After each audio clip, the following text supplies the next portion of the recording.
একটি গরিব মেয়ে যাকে সবাই গরিবদের সিন্ড্রেলা বলে ডাকত।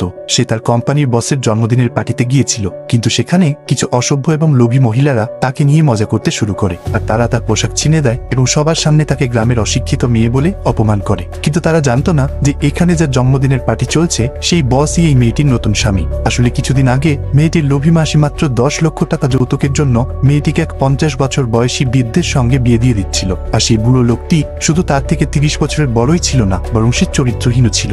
আর তাই বিয়ের দিন মেয়েটি সবার সামনে সে বিয়ে ভেঙে দেয়। এটা দেখে মেয়েটির মাসি তাকে হুমকি দেয় যে যদি সে বিয়ে না করে তবে তার পা ভেঙে দেবে। কিন্তু মেয়েটি একদমই ভয় পায় না। সে সঙ্গে সঙ্গে বিয়ের মণ্ডপ থেকে নেমে সেখানে উপস্থিত এক স্মার্ট এবং সুদর্শন যুবকের হাত ধরে। এরপর সে তাকে বলে কোনো যৌতুক লাগবে না, কোনো গয়নাও লাগবে না, বিনামূল্যে বউ চাও কিনা? যদি চাও তাহলে এখনই আমাকে বিয়ে করো। মেয়েটি তাকে টেনে মণ্ডপে নিয়ে গিয়ে বিয়ের জন্য রাজি করিয়ে নেয় এবং তারা সঙ্গে সঙ্গে বিয়ের সার্টিফিকেটও তৈরি করে ফেলে। এভাবেই প্রথম দেখাতেই তারা স্বামী স্ত্রী হয়ে যায়। কিন্তু মেয়েটি তখনও জানতো না যে তার নতুন স্বামী আসলে দেশের সবচেয়ে ধনী ব্যক্তি। বিয়ের পর মেয়েটি যখন তার স্বামীকে বাড়ি নিয়ে যাচ্ছিল তখন সে তাকে তার পুরনো ব্যাটারি চালিত স্কুটারে বসাতে চেয়েছিল। এটা দেখে স্বামী অবাক হয়ে যায়। এরপর মেয়েটি বলে, আগে কখনো ইলেকট্রিক বাইক দেখোনি, চলো এটাতেই যাই। ঠিক তখনই বসের সহকারী গাড়ি নিয়ে আসে, কিন্তু বস তাকে চলে যাওয়ার ইশারা করে, কারণ সে তার পরিচয় লুকিয়ে মেয়েটির আসল উদ্দেশ্য জানতে চেয়েছিল। এরপর মেয়েটির কাছে একটি কোম্পানি থেকে ফোন আসে। আসলে মেয়েটির চাকরির ইন্টারভিউ বাতিল হয়ে গিয়েছিল, কিন্তু যখন ফোনের ওপাশের লোকটি বসকে দেখতে পায় সে সঙ্গে সঙ্গে তার সিদ্ধান্ত বদলে ফেলে এবং মেয়েটিকে চাকরি দিয়ে দেয়।